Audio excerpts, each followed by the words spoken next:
Good day. Sister Sassy here as the author of Guerrilla Girl, memoir of a woman in the Black Panther Party. Many of these things that I'm talking about happened in the 60s, 70s, and early 80s. The things I talk about in my book are secrets. Secrets that I have because I didn't have an opportunity to talk about them before, so I thought. Secrets because other people have not talked about what it was like to be a rank-and-file member fighting the urban war in the Black Power movement day after day, night after night, year after year, following orders, living upon faith, and living hoping that you're making a difference and willing to sacrifice yourself and your life to do so. It's not the story that you hear most of the time. It's not the story of Malcolm X and his valiant ideas and his tragic ending. It's not the story of Dr. Martin Luther King, his great speeches, his dream, and his tragic ending. And it's not the story of a woman who was living high, who made a lot of money, who lived in a penthouse, who went on to conquer portions of the world, political portions, entrepreneurial portions, and entertainment portions. No entrepreneur, no power broker, no great speech maker, no leader of spirituality.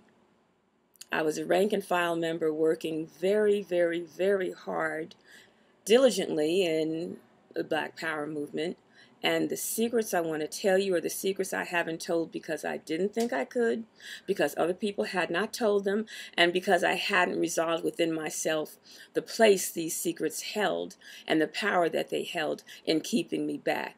But I'm here to tell you today that these are secrets that have no power over me, and by my telling them to you, you will have power. You will see that if I went from being in a place where I was subjected and the subject and someone who did not have an ability to have free will, lived through that, and lived through some rather painful incidents during that time, that you, in your life, you can go from the difficulties and troubles that you have to being something now. Now, let me tell you, I have been having my book shopped around to different agents, and I've heard them ask me questions like, well, why would anybody want to read your book? Why not? There is not a book like mine that's out there on the market today. There is nothing by a Black woman of the rank and file who was in the Black Power movement in the Black Panther Party in the United States today. There are books by men, there are movies about men, and there's a book about being a woman of power in the Black Panther Party. Not me. Not a man, not in power. So my point of view is different. My life was different. And the things that I share are more the things of the common everyday man. Most of us are not leaders of a nation, not leaders of a corporation, not leaders of a movement. Most of us are those people that work in it. And when you work in it, you can do it from one of two points of view. You can do it from a rather docile point of view where you are the worker, the drone. You will go in there, abide by the rules, and you'll make it through. Day by day, kind of slipping along. Or the other type of worker is that worker who is enlivened with a sense of mission, with a purpose to make the dream that someone else has come true. The person who's in the movement, moving the movement. The person that's giving and making sure that the person who has power has power. So we're giving that person power. We're giving that person power through our own personal sacrifices. So in answer to the 1 or 2 or 3 or 4 or 5 or 6 or 7 or 8 or 9 or 10 agents that have asked me, why would someone want to read your book? Because the book is about them. It's about every man and every woman who devotes themselves to a concept, to a cause, to a corporation, to working for themselves or to their family, and how life can be doing that and then going through it. Now, my book is unique, in addition to being the every person. And this is not a contradiction, because in every person, there is a unique aspect of your life. I am not a mother, but this book talks about love for children, sacrifices for children from being a single person. Unique, but with that common thread. I am not a person who in the Black Panther Party drove a nice car, lived in a penthouse, had control over the tasks and persons that did tasks. I, however, was there witnessing how that influence was wielded and seeing the good, seeing the bad of it, and wanting to tell you about it.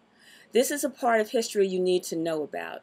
So what may seem to be contradictory in terms of I'm talking about this being an every man, every woman story, yet unique, is not contradictory at all. When you get down to the minute details of life, when you get down to the nitty-gritty of why someone has a love, that's the common thread. Now, what is different is that you have a love for a man and you are a man, or that you have a love for a woman and your child, or that you have a love for being at the foundation of a corporation, or that you're a general who has a love for strategies. So those things make it unique, but the infinitesimal reason for loving, the need to love and to live an impassioned life, that's the everyman part of why you need to read my book. And the secrets you will learn, oh my goodness, trust me, if I don't blow your mind with a couple of these things, my name ain't Dale Rasco, which it is. So that's another reason. Historically, we need to know these things. It's certainly time to know them. And I believe that when they're told in an intelligent, caring way and with as much authenticity as I can give you, which I promise to do, you'll see that there are many reasons to read this book. History needs it. It's been asking for it. And I've come to the place through many years of psychotherapy, some medications, and through spiritual guidance to be able to give it to you. So I've written down my authentic story. It's called Guerrilla Girl, Memoir of a Woman in the Black Panther Party. I think that the reasons I've given you are reasons to read it. I think there are many, many, many more. And I hope that as agents continue to ask me, why would someone want to read it? They'll look at this and they'll hear me explaining my point of view about why it's a book worthy of being read. All right, I'm signing out now. Dale Rasco, author of Guerrilla Girl, Memoir of a Woman in the Black Panther Party. Blessings and power to you.